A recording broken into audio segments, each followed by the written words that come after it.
So ngayon mga idol, magpapalit naman tayo ng LCD ng Infinix.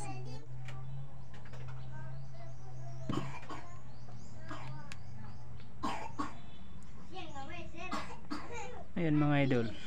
So yung LCD niya is mayroong problema. So wala siyang display. So siguro naipit ito or nahulog mga idol.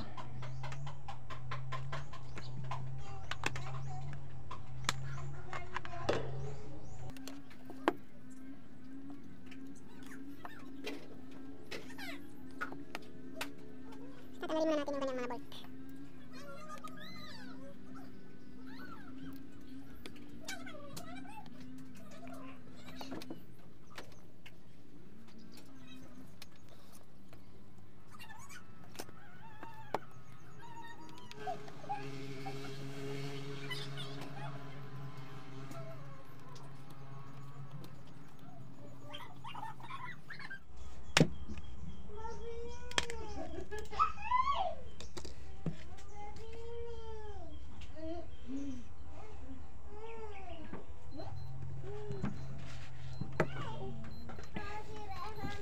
So ito yung LCD natin mga idol na ipapalit natin na binili natin sa online.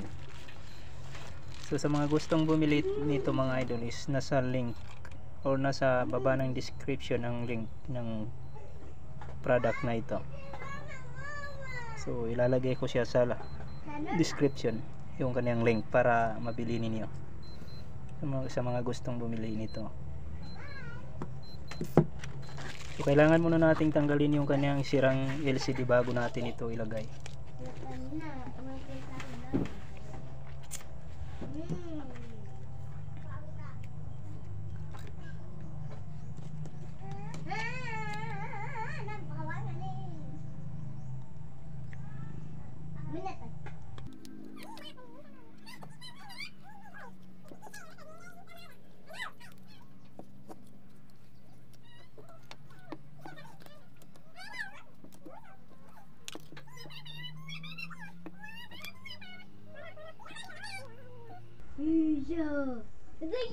So kailangan muna nating matanggal yung kanyang battery bago natin matanggal yung LCD.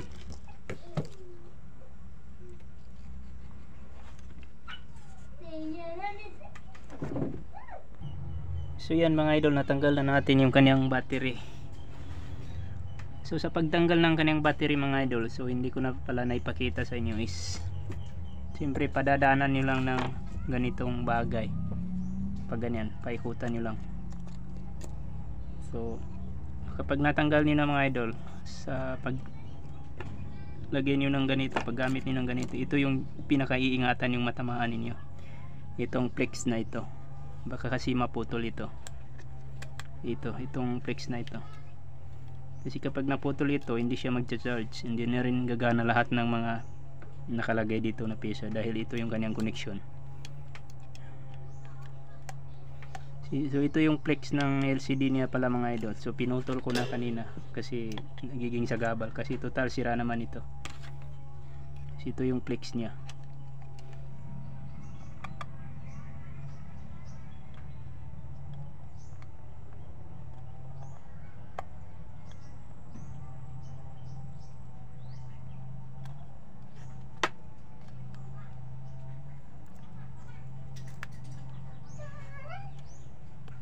Ito pandikit lang ang mayroon dito.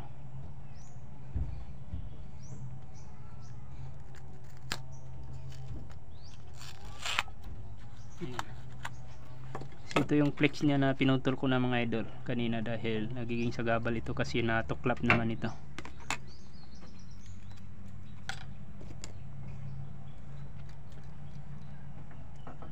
So kapag bumibili kayo ng LCD mga idol sa online is mayroon na siyang kasamang pandikit. So ito yung kanyang pandikit para lagyan natin ng pandikit. Palibutan natin ng pandikit sa gilid para hindi matuklap yung LCD na ilalagay natin, ipapalit natin. Pero bago natin lalagyan ng pandikit mga idol, bago natin ipipix yung LCD is itatry muna natin para try natin kung gumagana ba, kung wala bang depekto yung nabili nating LCD.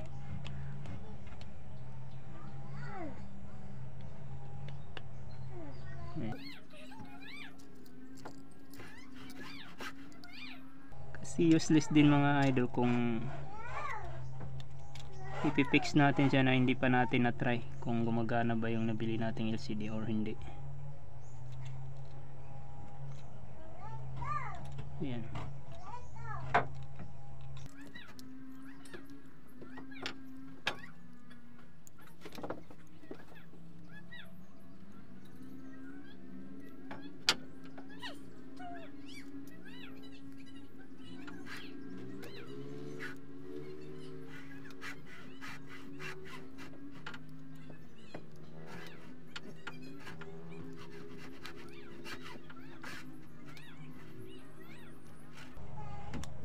Ayan, so dahil nakakabit na natin ng maayos yung connector ng LCD sa board, is lalagyan natin yung battery para ipaanda rin natin.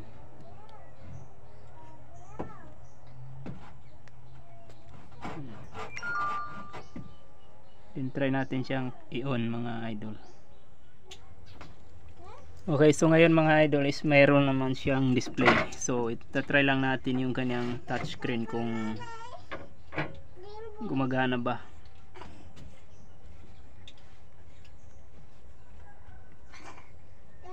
Ayan.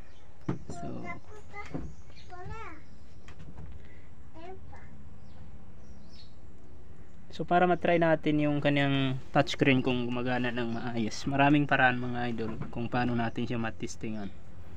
So isa sa paraan na ipapakita ko sa inyo mga idol is ganito. So i-hold natin yung isa sa application dito mga idol, tapos igaganyan natin siya. Ipapasyal natin yung application na naka-hold natin ng ating daliri. Papasyal natin sa buong sulok ng touchscreen. At kapag ito ay bumitiw mga idol, ibig sabihin mayroong problema sa touchscreen.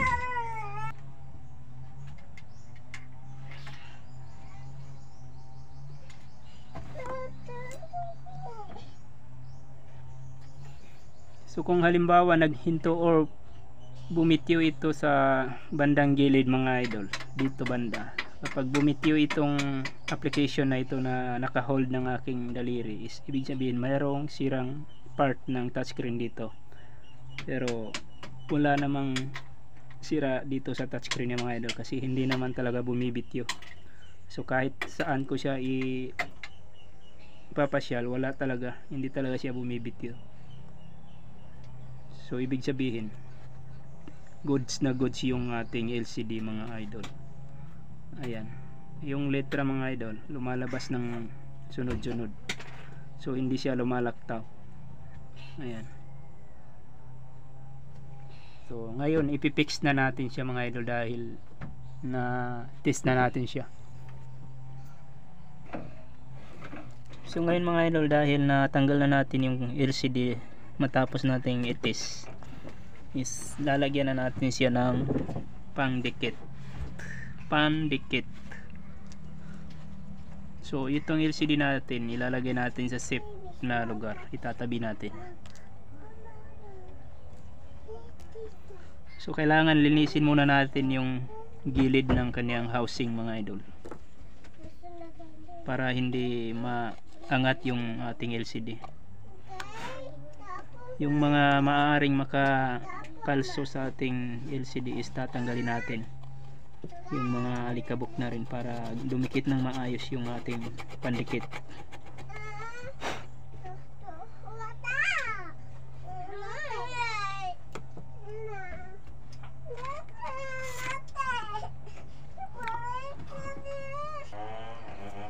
So ngayon mga idol, dahil nalinisan na natin yung gilid mga idol, so lalagyan na natin siya ng pandikit. So ito lang yung lalagyan natin ng pandikit mga idol, yung housing. Itong LCD natin hindi na natin lagyan, hindi na natin lalagyan.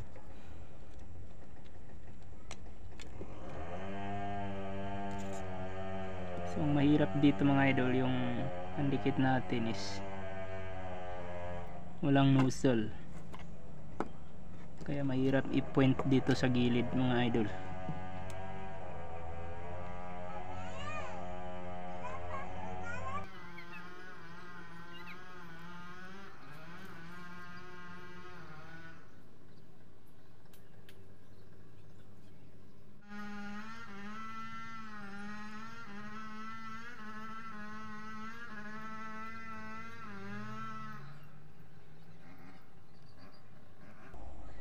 paglalagay nito mga idol, dapat huwag siyang masyadong marami. At dapat din ang bilihin yung pandikit is yung malaki na may nozzle mga idol, para mas maganda yung pagkalagay niya dito. Ito kasi wala siyang nozzle kaya mahirap ilagay ng maayos sa gilid, pero i-adjust na lang natin.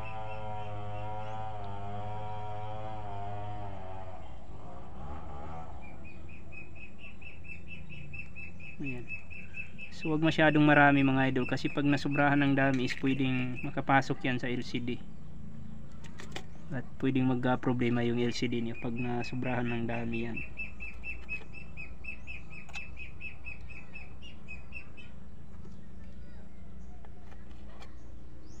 So babawasan natin yung dito banda sa ano ng LCD para hindi tayo magka-problema sa LCD.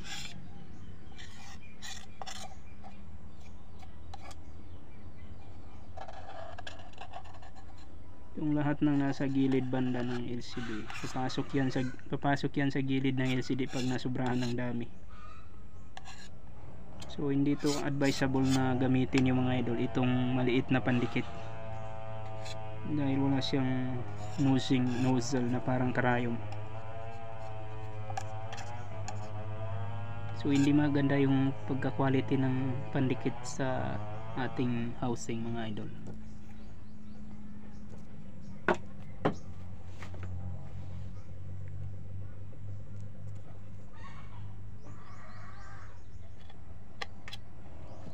Ayan.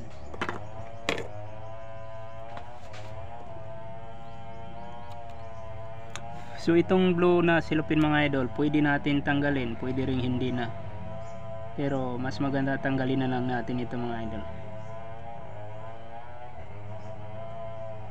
Pero mag-ingat lang tayo sa pagtanggal nito mga idol, baka tayo maka sa LCD. Yan, sumama pa talaga yung ano.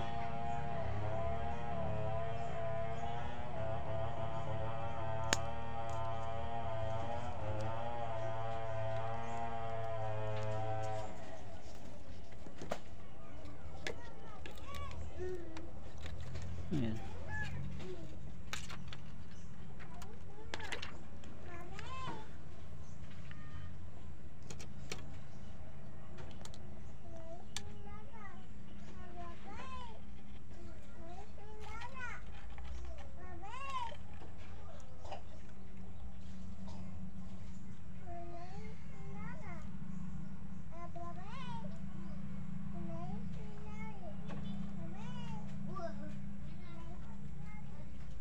Ayan. So yung mga sobra-sobra dito mga idol, pwede na rin natin yan matanggal pag nagdikit na ng maayos itong ating LCD. Pero sa ngayon muna, hindi muna natin itatanggalin yan, dahil priority muna natin kung paano dumikit ng maayos itong LCD natin. So wag natin ididiin ng malakas mga idol, baka bumigay yung ating LCD,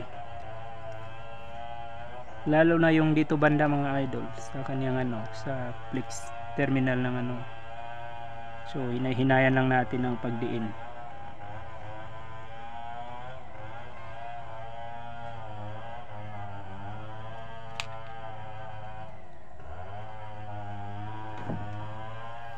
So itong mga kuan, pwede natin yan matanggal sa paraan na igaganyan natin siya pag nagdikit na ng maayos yung ating LCD.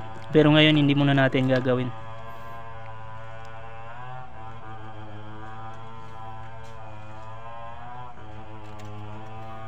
So pwede natin ito siyang lagyan ng masking tape mga idol, para talian natin ng masking tape dito para hindi mag-ukab yung ating para hindi siya mag-angat yung ating LCD.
Ayan, so kailangan muna nating patuyuin mga idol para dumikit ng maayos yung ating LCD.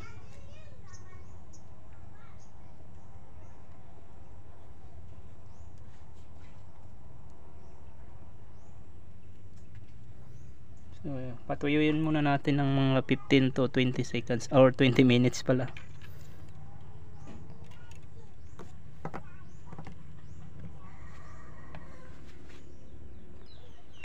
So yan mga idol, so siguro naman ay baka tumigas na ito ng konti lang.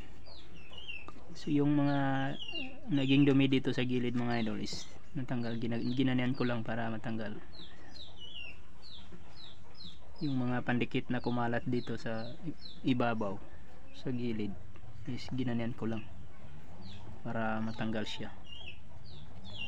So wag nyo lang masyadong lakasan yung pagdiin nyo mga idol, dahil baka bumigay yung inyong LCD. So ngayon mga idol is ipipix na natin or i-assemble na natin itong ating cellphone.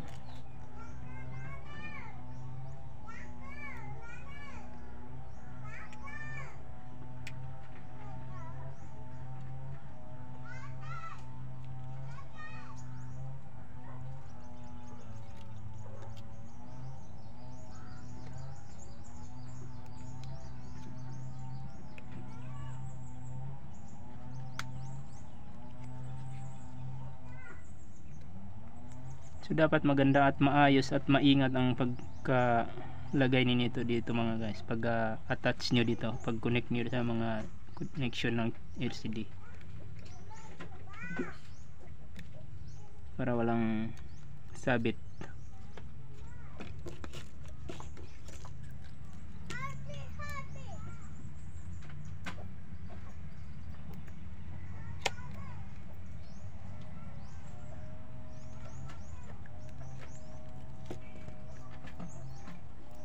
Itong inyong battery, kapag natiklaw ito, i-adjust nyo lang or i-aayos nyo lang, straight nyo lang.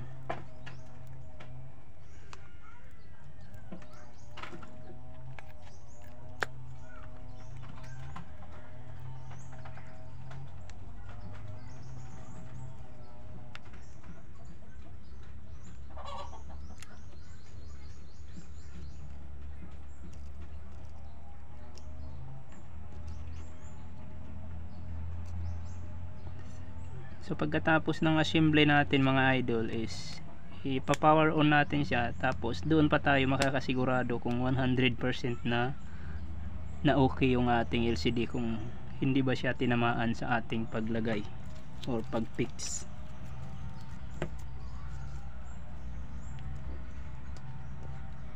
So ngayon bago ko ilagay yung kanyang mga tornilyo is tatry ko muna siyang i-turn on mga idol.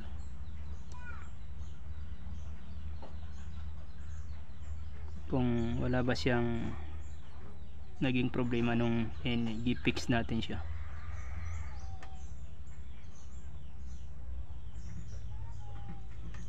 Ayan, so okay naman siya mga idol. So i-try lang natin sa touchscreen kung hindi ba bumigay yung kanyang touchscreen, dulot ng pagdiin-diin natin sa mga gilid ng LCD.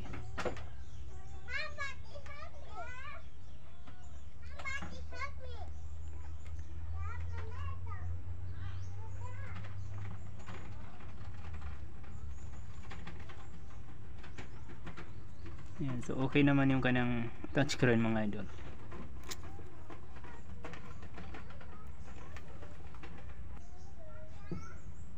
Okay, so yan mga idol, na fix na natin, or 100% na sigurado na tayong okay na yung ating cellphone, dahil nga na fix na natin siya. So dito na lang yung hindi ko nalagay yung kanyang mga bolt.